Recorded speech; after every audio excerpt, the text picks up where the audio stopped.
Hello YouTube, Komodo Gaming here, bringing you another episode of Scrap Mechanic. Today we're going to be checking out some viewer creations. Now I do apologize for the way I sound. I've been sick the past couple days. It hasn't been fun at all.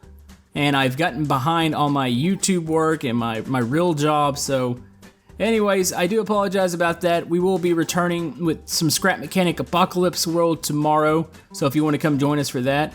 But anyways, today's creations. We are checking out creations by Canadian Toss. Now, he does have a YouTube channel, and I'm going to flash it up on screen now. And I've been subbed to him for probably about 2 months now. And he is a very, very talented builder. He's got some fantastic creations. I've got this little motorbike that I'm on right now. You've got the SAR tank, and that thing is a beast. I'm going to show you that one first. You've got the Banshee Mark II. We've got a Churchill tank and a World War I tank. And where'd it go?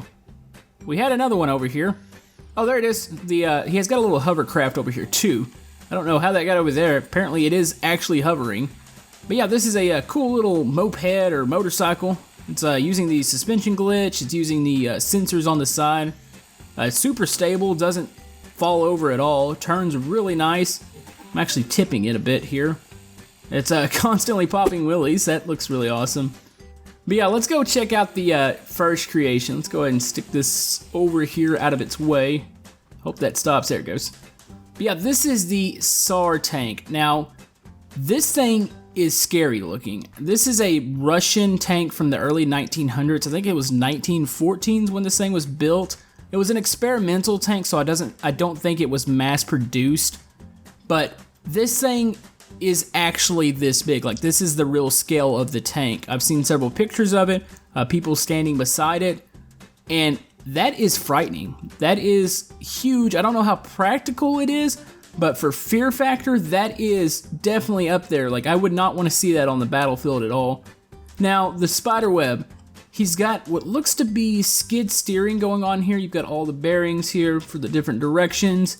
You've got some thrusters in here because this thing is made completely out of metal, so it is heavy. You've also got this turning mechanism in the back. It's almost like a little tail. You can see the bearings connected to the steering wheel up there, so this thing shimmies over. I imagine this thing needs all the help it can get to turn because, I mean, just look at it. Like, it is ridiculous. I do love how he did the wheels in the front, though. He's using, I'm assuming, probably one of those pixel circle generators. So those look really nice, and they're nice and even. I wish they just had a part that looked like this in Scrap Mechanic, instead of having to put these little metal blocks and these little shimmies or these little slanted blocks in there. It always kind of sucks having to do that when you think, man, there's got to be an easier way to do this in Scrap Mechanic. But yeah, let's hop up into the creation right here. Now, this thing on the inside, I took a peek into it, and it is amazing. Like, look at this. Look at the amount of detail on the inside of this thing. That is crazy. Let's shut this here. Okay, we're going to start on the left side of this thing because there's a lot to go over in here. This left side has these guns on it, and these are really cool because you can actually move them up and down, and it actually turns. So you've got a decent vantage point. I'm not really sure what type of guns would be in here. I mean, he's got pretty well the same guns all over this thing. And this thing is covered in guns, and I imagine because it doesn't move very fast, so you've got to have guns aiming in basically every direction. Now in here, these are some of the motors. He's got some gas motors. You can see them running up to the cockpit. And he's got gas motors actually powering the turret over there. You've got that. You've got like a radio control center. You can somewhat see out. It's like a peephole. I can't quite get my character where you can see out of it really good. So you've got that, some storage. You've got some more storage over here. You've got all the controllers right here. Now, that is probably a really scary place to be at when this thing is in battle. I imagine there's a guy down there loading that. I don't know if that's supposed to spin.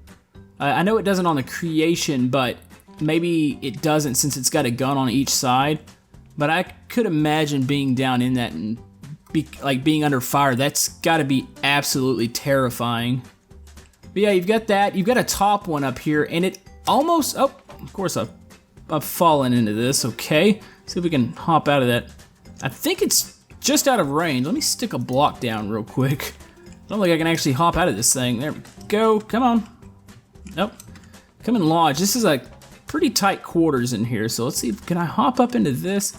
I don't think I can. I think it's really for show, but he's got another set of guns. There's no seats up there or anything, so I want to say that's just for show. But yeah, he's got that up there. You've got the driver's seats on the right side, the passenger or the co-pilot, whatever you want to call him, is over there, and you can see the view. I mean, there's not much view there. You probably have people on each side. It's probably what the peepholes are to help guide this thing along. But yeah, over here you've got some more. This is crew quarters, probably storage. Probably have a bunch of shells in here. More motors, and the second turret over here. And this thing, of course, moves around like the other one. This is a mean-looking craft, and oh, I think I've got to turn this back before I can get out. So let's swoop back like that. There we go. If I can get out of here, it's really, really tight. I do tell you that it's not very easy to move around in this, and that's just morely a scrap mechanic thing. It's their collision box on their characters, a little funny. Let's see. Okay, I think it is time to let's pilot this thing. Okay, so it looks like we only have one button, and that is thrusters. Okay, so we've got the thrusters, and I can imagine this thing has a really, really wide turning radius. It's actually traveling a lot faster than I pictured it would. Got that. You can see that back working. I'm trying to turn it to the right here, and it is swinging and doing it. I can imagine this thing getting stuck on terrain quite often. I mean, maybe that was its downfall, because I don't know. I just don't see how this thing functions. Like, who thought of this? And I know there was a lot of experimental weapons, tanks, and stuff like this in the wars. But, I don't know. This is like a really crafty mine. I think really what it is probably, like I said, a fear factor. Because if you saw this coming at you, I wouldn't be anywhere near it. Let's see. Maybe we should try to turn it. Actually, are we stuck? We're kind of stuck. It's slowly getting over. I think that bottom pipe piece is actually dragging the ground. I want to say that maybe when this thing, I don't know if it ever saw combat. I need to look a little more into that. But if this thing was really in combat, it probably wouldn't move around a lot. I imagine they would kind of set it in the back and just provide support. And just seeing that in the back would be enough to tell me we're not going over there. Let's see. I think we're going to drag over. Let me turn the back piece. We might have to hop out here and try to move this thing. I don't really see, I mean, besides being on a flat world where we can actually, oh, there it goes. Come on. All right, we're moving again, and we're cruising along pretty good. Like I said, I probably could have taken this to the flat world, but that wouldn't be any fun. I like dealing with the terrain here.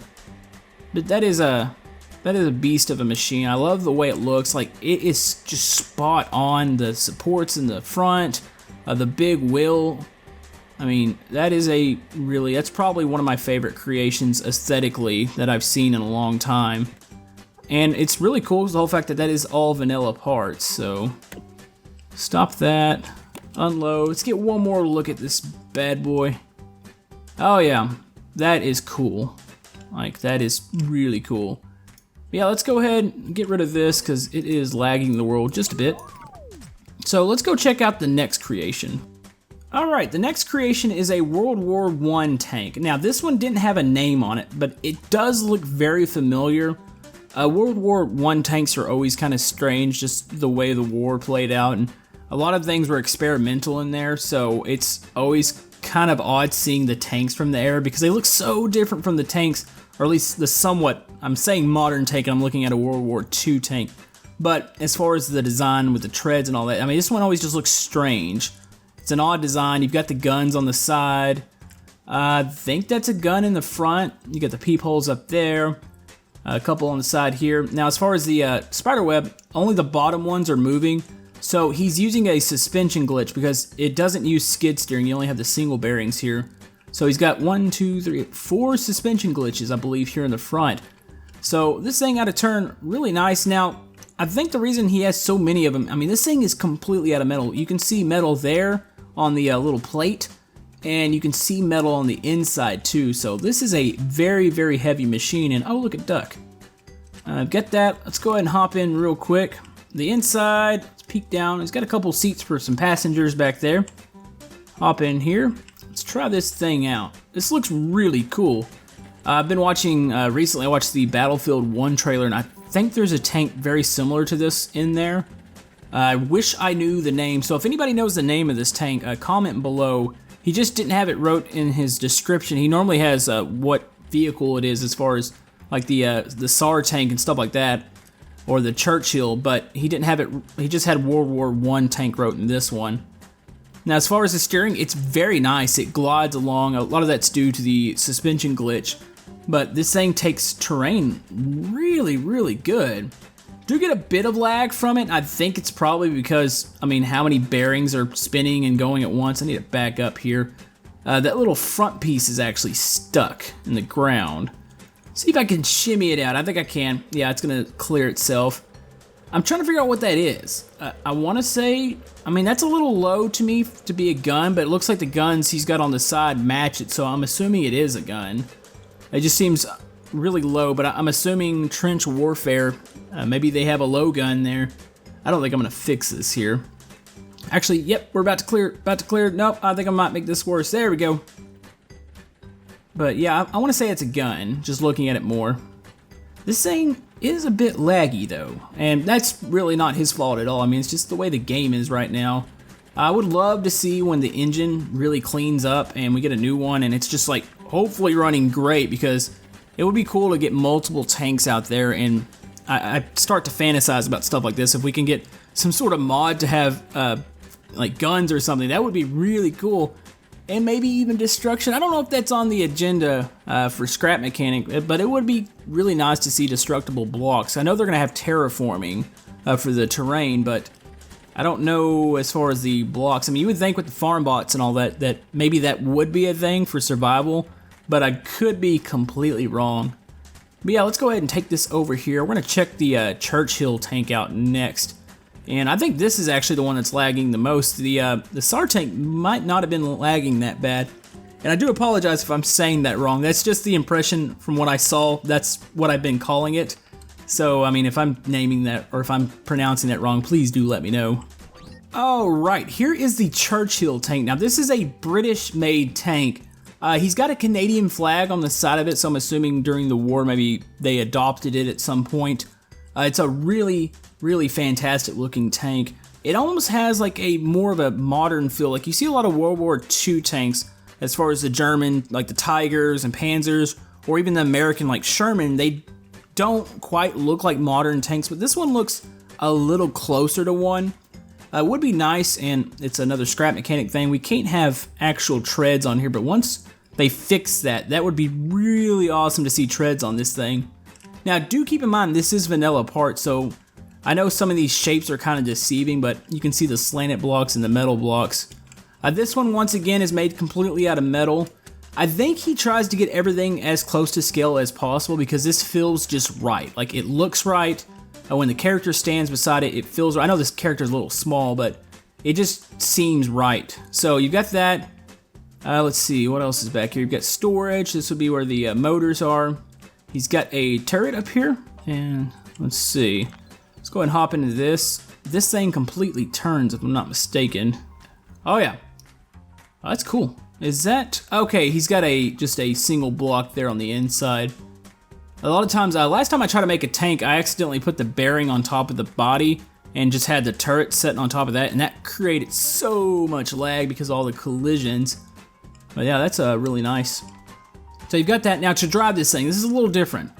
This tank, I don't know how you would fit all the stuff necessary to drive in it, so he's got a little bit different method. The tank itself is actually hollow, so let's go into here.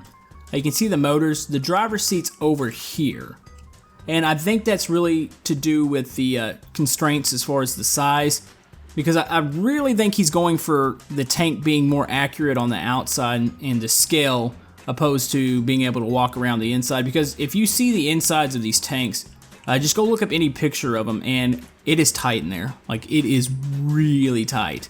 That would be, I don't know, I'm not the best. I wouldn't say I'm claustrophobic, but being in that tight of a space is gotta be frightening, especially in combat, having shells just bounce off the outside.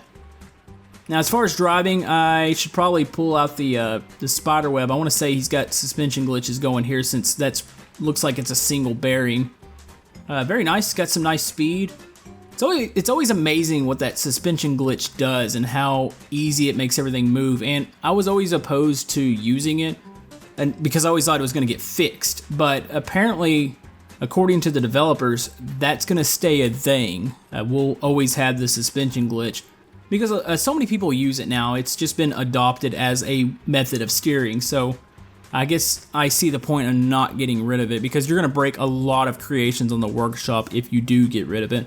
And like I said, and by the way, this thing is on the workshop. I don't know if I've already mentioned that, but that's really cool. Handles nice, takes the terrain really nice. It's nice and long, so it doesn't tend to get stuck, and it's fairly high off the ground too. It's just got a really, really mean look, and this is probably one of my favorite tanks from World War II, probably behind the Sherman. I do like the German tanks. The King Tigers are absolutely amazing looking. I mean, they're so huge, and those are some really tough looking tanks too, but this is probably up there with some of my favorite ones. Now, I just needed to confirm, I've got the spiderweb pulled up here. Yes, there is a suspension glitch there. But anyways, let's go ahead and check out the next creation. Alright, I've got two more creations to look at. We've already kind of played around with the moped. That is on the workshop. Like, everything's on his workshop if you want to check that out. This thing is a hovercraft in... Oh, wow. There's a lot going on there. I don't even know how to explain what's going on. I see suspension glitches in the back, a bunch of controllers. Oh, apparently that's the sensor. Okay, that's a stabilization sensor. Now let's hop into this. I picture this thing actually going really fast. What is the one key? Oh, one key lifts it. Okay. And it uses the WASD to steer, and oh, this thing is really fast. I don't have the particles on, so if you're wondering why you don't see thrusters going off, I probably need to turn them on real quick, because the last creation he has is a flying one, and I am terrible at flying. For anybody that's watched my channel long enough, you know every time I get a flying creation, I park it into trees. It's a common thing. Everybody kind of has their own little way to make things fly, and I've been able to adapt to some of the flights, like Moonbo's. I can somewhat pilot his, and Scrapman's had a couple really stable ones, but I don't know, we're gonna have to try the Banshee over there. We'll try that one out and see what it does. Now this thing is really cool. This might be one of the new crafts that I use to go find viewer creations. I like Brent Batches because it goes up in the air and I can go around the map fairly fast. But this thing has a lot of speed, and it really handles nice. I mean, I haven't tipped it over or anything. It's taking all these bumps really good, and the stabilization, it really picks up. Some of these can get behind. I guess the bigger the craft is, sometimes the stabilization will get behind and it'll just kind of tip over, but this thing's really nice and nimble. So let's go ahead and take it back to the area. I really am curious about that Banshee creation. I want to get into it real quick. Alright, here is the Banshee, and I want to say this is from, and I'm probably wrong, Halo, maybe? I don't know, it could be Halo, it could be something else. I don't know, that name is really commonly used to explain, and oh my. That's ridiculous. Yeah, that's thrusters, controllers, angling out the wings. You've got, this is like propellers over here. Wow, that's impressive. That looks great. The more I look at it, the more I fall in love with this thing. I know there's been one or two very similar to this on the workshop that I've seen. He created this one, I think, quite a while ago, and it's a fairly popular item on the workshop. Oh, am I stuck? I might have wedged myself. There we go. No, I'm still stuck. There we go. Hop over here. Let's climb into this thing real quick. And ooh, I like that cockpit. I imagine, let's see. Oh, that's gonna blend in really nice, the windshield. Let's see if we can put that down real quick. Okay, that's 8. Oh, whoa. Okay, 7 activates those. Let's see. Oh, I can't fly. Okay, there we go. That's 2's gonna pick the nose up, which it seems to lean a little bit forward. Let's see, 1, okay, 1 tilts it down. He's got some instructions on there, and I read them, I'm not good at remembering them. Okay, we need a roll. Let's see. Okay, there's roll. Okay, so I'm assuming 5 and 6 are roll. Okay, that's nice. I love how it flexes. Like, you can see it when it moves around, those bearings will shimmy around. That's cool. Let's see. What else do we have here? I'm afraid of screwing something up. Okay, it's the cockpit. 7's to turn the motors on. Let's lean forward and try to go forward on this here. So 3 and 4 are left and right, and roll is 5 and 6. So we can kind of roll this thing out. I don't know how to... Actually, I don't know how to do a lot of things here. Sorry if I sound confused here. It's because I am, and I'm trying to fly this thing while talking. That is really cool, though. I love how when it does, like, roll or turn, you can see the actual wings, or the whatever you want to call them, they're actually flexing. It's got a really unique look to it. It kind of bugs me. I really want to know what this is from. I know it's from something. I want to say another game, and oh, just when I was thinking everything was going so... Uh-oh. I might save it. I might save it. Oh. Oh, look at that. Oh, uh-oh. Uh-oh, that's tree. Tree. Go forward, forward. Wow, I actually look like I might know what I'm doing, even though I have no clue. Wow, this is fantastic. I love this thing. I love watching people build flying crafts. Like, I love when Moonbo builds them, and people like Canadian Toss. He's got a lot of flying crafts on his channel. He's got a couple really big ones. Okay, question is, can I land this? And this is one of my weaknesses is landing. So let's kill the motors, start them. The only thing I can think of doing is like killing and starting them, killing them and starting them. This might actually work. This might be a smooth landing here. Oh, here we go. This thing would actually work really good in the apocalypse world. Like, this thing looks just mean. Like, if you stick some guns on the front of this, I know this is supposed to replicate something else, but I would say if you stuck guns on this, this would be apocalypse ready. That is a really cool creation. I love the shapes. Love the little tanks on the front. I don't know if those are supposed to be missiles or those maybe are fuel tanks. Those might be actual missiles because you can see the fins off the back of them. What do these do? Okay, those are just switches and logic gates that don't do anything. But yeah, that's really cool. But I do want to thank him for sharing these creations with me today. All these creations, like I said, are available on his workshop. Also, think about checking out his channel because he releases videos quite often with Scrap Mechanic, and he's coming up with a lot of new creations each day. Like, we've basically just scratched the surface, and I just highly suggest checking all that out. But anyways, guys, that's going to probably about do it for today's episode. I hope you enjoyed it. I do apologize for sounding kind of funny. It's not really fun being sick at all. So I do appreciate the patience, and even though I'm kind of behind here, but I will have another Scrap Mechanic episode coming out tomorrow with the Apocalypse World. I'm working hard on that right now. And then Sunday we'll probably play something else, maybe some more City Skylines, something like that. Anyways, guys, if you like to like and subscribe, everything helps my channel, and we will see you guys next time. Thank you.